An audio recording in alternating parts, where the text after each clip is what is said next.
नमस्कार सबैजनालाई। हामी भागवत गीता की चर्चा को हामी कुरुक्षेत्र में लड़ाई के शुरू होने वाला है लड़ाई, उसकी चर्चा हो रही है। वीडियो थोड़ा ज़्यादा लंबी हो जाएगा। अब ये कंटेंट ऐसे है, तो जिस चीज़ को ज़्यादा इच्छा हो तो लंबाई पसंद करेगा। ठीक है, शुरू करते हैं। अपर्याप्त तदस्माक बल भीष्म विरचितम, पर्याप्त ती दो में से था बल विभा विरचितम। हमारी शक्ति अपरिमेय है और हम सब पितामह द्वारा भली भांति संरक्षित है, जबकि पांडव की शक्ति भीम द्वारा भली भांति संरक्षित होकर सीमित है। यह दुर्योधन ने बनेगा वाक्यारोहण। यहाँ पर दुर्योधन ने तुलनात्मक शक्ति का अनुमान प्रस्तुत किया है।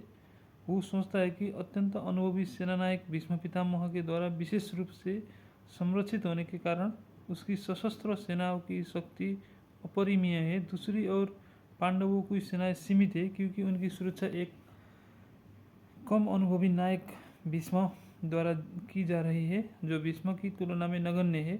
दुर्योधन सदैव भीम से ईर्ष्या करता था, क्योंकि वो जानता था कि यदि उसकी मृत्यु कभी हुई भी तो वो भीम के द्वारा होगी। किंतु साथ ही उसे दृढ़ विश्वास था कि भीष्म की उपस्थिति में उसकी विजय निश्चित है, क्योंकि भीष्म कहीं अधिक उत्कृष्ट सेनापति है। वो युद्ध में विजयी होगा, ये उसका दृढ़ निश्चय था दुर्योधन का। अयनेषु च सर्वेषु यथा भागम वस्थिता भीष्ममेवा विरक्षतु भवत सर्व एवं ही। अतएव सैन्य व्यूह में अपने अपने मोर्चा पर खड़ा रहकर आप सभी भीष्म पितामह को पूरी सहायता दे।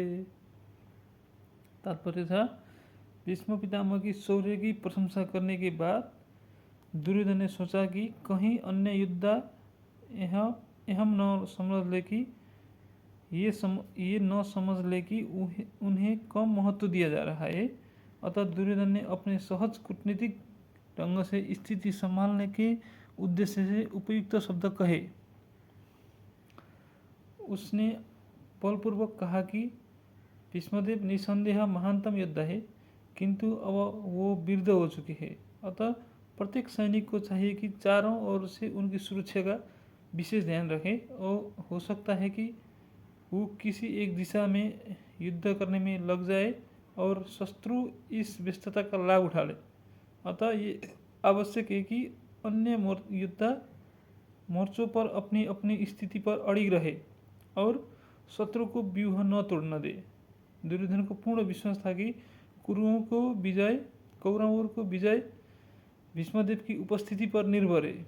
उसे युद्ध में भीष्मदेव तथा द्रोणाचार्य के पूर्ण सहयोग की आशा थी, क्योंकि वो अच्छी तरह जानता था कि इन दोनों ने उस समय एक शब्द भी नहीं कहा था जब अर्जुन की पत्नी द्रौपदी को असहाय अवस्था में भरी सभा में नग्न किया जा रहा था, और जब उसने उनसे न्याय की भीख मांगी थी, ये जानते हुए भी कि इन दोनों सेनापतियों के मन में पांडवों को ले स्नेह था।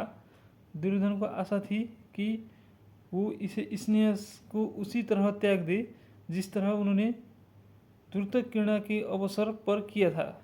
तस्य संजय यहर्ष कुरुवृंद पितामह सिंहनाद विघ्नोदजय शंख दर्म प्रताप बान। तब कुरुवंश के वयोवृद्ध परम प्रतापी एवं वृद्ध पितामह ने सिंह गर्जना की सी ध्वनि करने वाले अपने शंख को उच्च स्वर से बजाया, जिससे दुर्योधन को हर्ष हुआ। कुरुवंश के वयोवृद्ध पितामह अपने पुत्र दुर्योधन का मनोभाव जान गए और उसके प्रति अपनी स्वाभाविक दयावंश उन्होंने उसे प्रसन्न करने के लिए अत्यंत उच्च स्वर से अपना शंख बजाया, जो उनकी सिंह के समान स्थिति के अनुरूप था। अप्रत्यक्ष रूप में शंख के द्वारा प्रतीकात्मक ढंग से उन्होंने अपने हताश पौत्र दुर्योधन को बता दिया कि उन्हें युद्ध में विजय की आशा नहीं है, क्योंकि दूसरे पक्ष में साक्षात भगवान श्री कृष्ण है। फिर भी युद्ध का मार्गदर्शन करना उनका कर्तव्य था। और इस संबंध में ये कोई असर कसर नहीं रखेंगे। तत्संघाश्च भयस्रे पर्णवान को गोमुख सहसैव भयंत शब्द स्तुमूलो भवत। तत्पश्चात शंख नगाड़े बिगुल तुरही जस्ता सिंह सहसा एक साथ बज उठे। वो समवेत स्वर अत्यंत कोलाहलपूर्ण था। ततः श्वेत हर्यत युक्ते महति सैदन्ये स्तुतो माधव पांडवश्चव दैवौ शंखो प्रदमुक्त। दूसरी ओर से श्वेत घोड़ों द्वारा खींचे जाने वाले विशाल रथ पर आसीन कृष्ण तथा अर्जुन ने अपने अपने दिव्य शंख बजाए। भीष्मदेव द्वारा बजाए गए शंख की तुलना में कृष्ण तथा अर्जुन के शंखों को दिव्य कहा गया है। दिव्य शंखों के नाद से यह सूचित हो रहा था कि दूसरे पक्ष की विजय की कोई आशा नहीं थी, क्योंकि कृष्ण पांडवों के पक्ष में थे। जयंतु पांडुपुत्राण यस्या पक्षे जनार्दन। जय सदा पांडु के पुत्र जैसों को होती है, क्योंकि भगवान कृष्ण उनके साथ है। और जहाँ जहाँ भगवान विद्यमान है वहीं वहीं लक्ष्मी भी रहती है, क्योंकि वो अपने पति के बिना नहीं रह सकती। अतः जैसा कि विष्णु या भगवान कृष्ण के शंख द्वारा उत्पन्न दिव्य ध्वनि से सूचित हो रहा था, विजय तथा श्री दोनों ही अर्जुन की प्रतीक्षा कर रही थी। इसके अतिरिक्त जिस रथ में दोनों मित्र आसीन थे वो अर्जुन को अग्नि देवता द्वारा प्रदत्त था, और इससे सूचित हो रहा था कि तीनों लोकों में जहाँ कभी भी ये जाएगा वहाँ विजय निश्चित है। पांचजन्य ऋषि केशु देवदत्त धनंजय प्रोण दद्भौ महाशंख भीष्म कर्मा बिकोदर। भगवान कृष्ण ने अपना पांचजन्य शंख बजाया, अर्जुन ने देवदत्त शंख बजाया, अति भोजी एवं अति मानवीय कार्य करने वाले भीष्म ने प्रणव नामक भयंकर शंख बजाया। इस श्लोक में भगवान कृष्ण को ऋषिकेश कहा गया है, क्योंकि वो समस्त इंद्रियों की स्वामी है, सारे जीव को भिन्नांश है। अतः जीवों को इंद्रिया भी उनकी इंद्रियों की अंश है। चूंकि निर्विशेषवादी जीवों की इंद्रियों का कारण बताने में असमर्थ है, इसलिए यो जीवों या इंद्रिय रहित या निर्विशेष कह के लिए उत्सुक रहते भगवान समस्त जीवों के हृदय में स्थिर होकर उनकी इंद्रियों का निर्देशन करते हैं।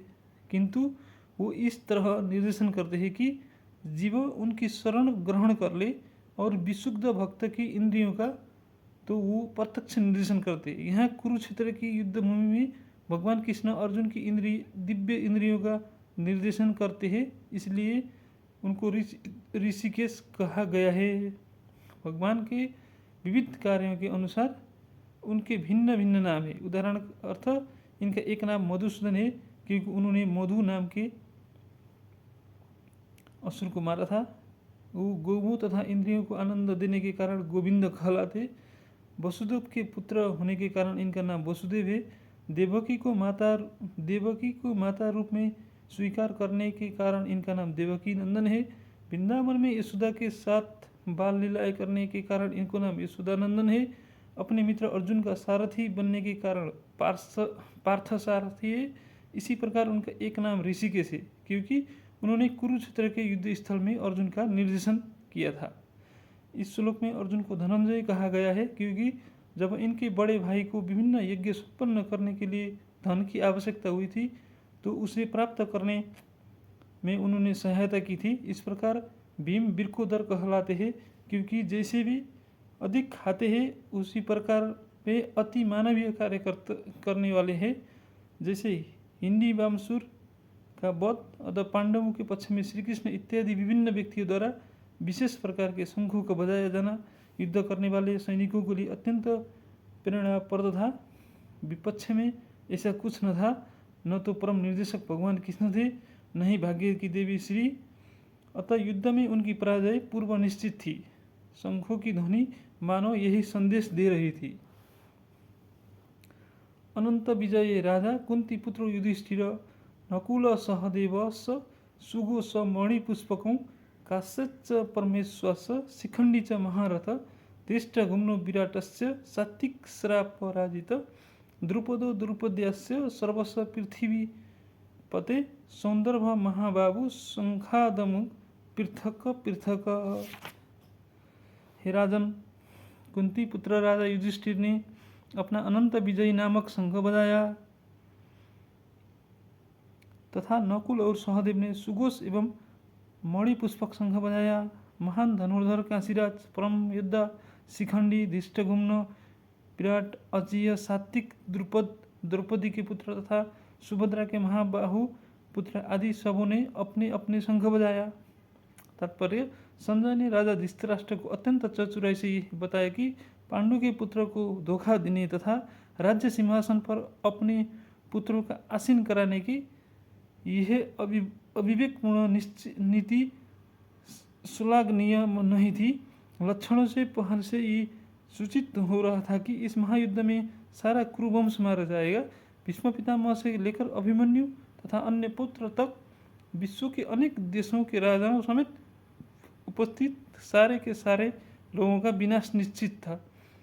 यही सारी दुर्घटना राजा धृतराष्ट्र के कारण होने जा रही थी, क्योंकि उसने अपनों पुत्रों को कुनीत को प्रोत्साहन दिया था।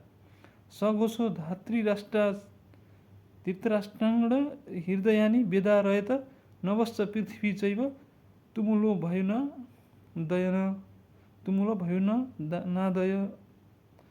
इन विभिन्न शंखों की ध्वनि कोलाहलपूर्ण बन गई, जो आकाश तथा पृथ्वी को शब्दायमान करती हुई धृतराष्ट्र के पुत्रों के हृदयों को विदीर्ण करने लगी।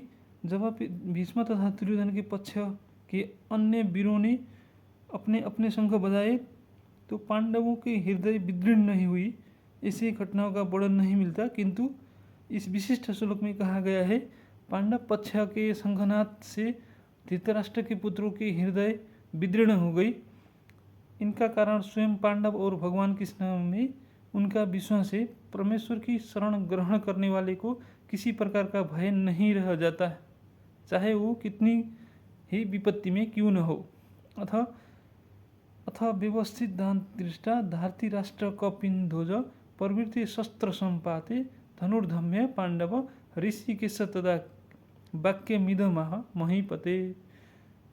उस समय हनुमान से अंकित ध्वजा लगे रथ पर आसीन पांडुपुत्र अर्जुन अपना धनुष उठाकर तीर चलाने के लिए उद्यत हुआ।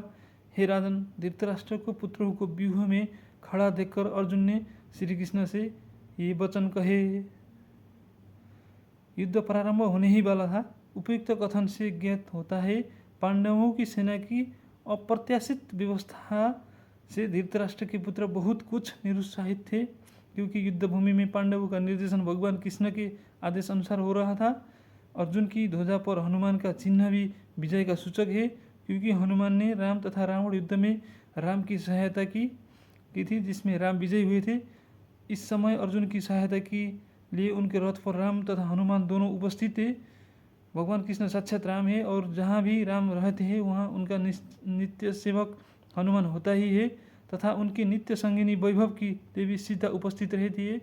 अतः अर्जुन के लिए किसी भी शत्रु से भय का कोई कारण नहीं था। इससे भी अधिक इंद्रियों के स्वामी भगवान कृष्ण निर्देश देने के लिए साक्षात उपस्थित थे।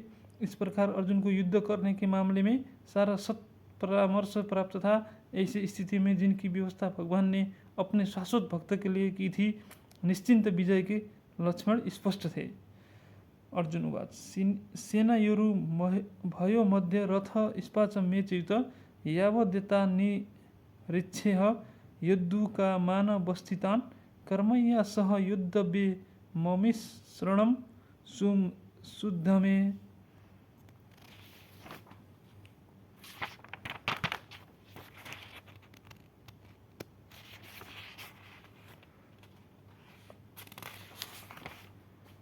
अर्जुन ने कहा, हे अच्युत, कृपा करके मेरा रथ दोनों सेनाओं के बीच ले चले, जिसमें मैं यहाँ उपस्थित युद्ध की अभिलाषा रखने वालों का और शस्त्रों की इस महान परीक्षा में जिसने मुझे संघर्ष करना है उनको देख सकूं।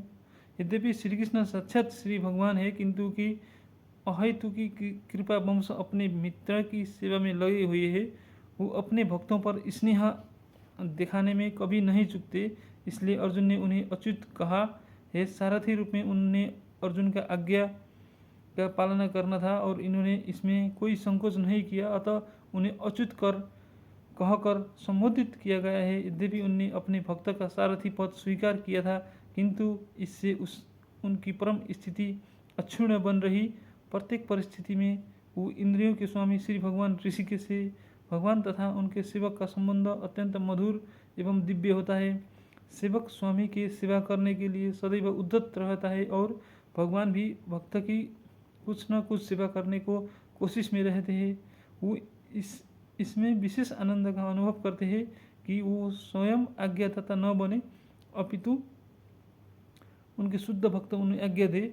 चूँकि वो स्वामी है, अतः सभी लोग उनके आज्ञा पालक है और उनके ऊपर उनको आज्ञा देने वाला कोई नहीं है। किंतु जब ही देखते हैं कि उनका शुद्ध भक्त आज्ञा दे रहा है तो उन्हें दिव्य आनंद मिलता है। यद्यपि वो समस्त परिस्थिति में अच्युत रहने वाले हैं। भगवान का शुद्ध भक्त होने के कारण अर्जुन को अपने बंधु बांधव से युद्ध करने की तनिक भी इच्छा न थी, किंतु दुर्योधन द्वारा शांतिपूर्ण समझौता न करके हठ धर्मिता पर उतारू होने के कारण उसे युद्ध भूमि में आना पड़ा। अतः वो यह जानने के लिए अत्यंत उत्सुक था कि युद्ध भूमि में कौन कौन से अग्रणी व्यक्ति उपस्थित है। यद्यपि युद्ध भूमि में शांति प्रयासों का कोई प्रश्न नहीं उठता तो ये युद्ध उन फिर से देखना चाह रहा था और ये देखना चाह रहा था कि वो अवांछित युद्ध पर किस हद तक तुले हुए हैं। युद्धस्य मानवामेषु ये हत समागत धार्तराष्ट्रीय दुर्बुद्धीय प्रिय चिकीर्ष्यव। यह सर्वविदित था कि दुर्योधन अपने पिता धृतराष्ट्र की साठगांठ से पापपूर्ण योजनाएं बनाकर पांडवों के राज्य को हड़पना चाहता था। अतः जिन समस्त लोगों ने दुर्योधन का पक्ष ग्रहण किया था वो उसी के समान धर्म रहे होंगे। अर्जुन युद्ध प्रारंभ होने के पूर्व यह तो जान लेना चाहे था कि कौन कौन से लोग आए हुए हैं, किंतु उनके समक्ष समझौता का प्रस्ताव रखने की उसकी कोई योजना नहीं थी। ये भी तथ्य था कि वो उनकी शक्ति का जिसका उसे सम्मान करना था, अनुमान लगाने की दृष्टि से उन्हें देखना चाह रहा था। यद्यपि उसे अपनी विजय का विश्वास था, क्योंकि उसकी बगल में विराजमान थे। आज का इतना ही कर दो, फिर मिलेंगे हम। अब कुरुक्षेत्र में युद्ध शुरू होने वाला है। एकातिर स्वयं भगवान श्री कृष्ण अर्जुन का साथ दे रहे हैं सारथी बन के, और कौरवों के साथ भीष्म पितामह, द्रोणाचार्य जस्ता वरिष्ठ गुरु उपस्थित है। भगवान श्री कृष्ण और अर्जुन ने अपना रथ आगे बढ़ा के कौन कौन युद्ध करने में लग रहे हैं उनका एक बार देख सके, ऐसे करके रथ आगे बढ़ाया। आज के इतने ही। राधे राधे। जय प्रभु।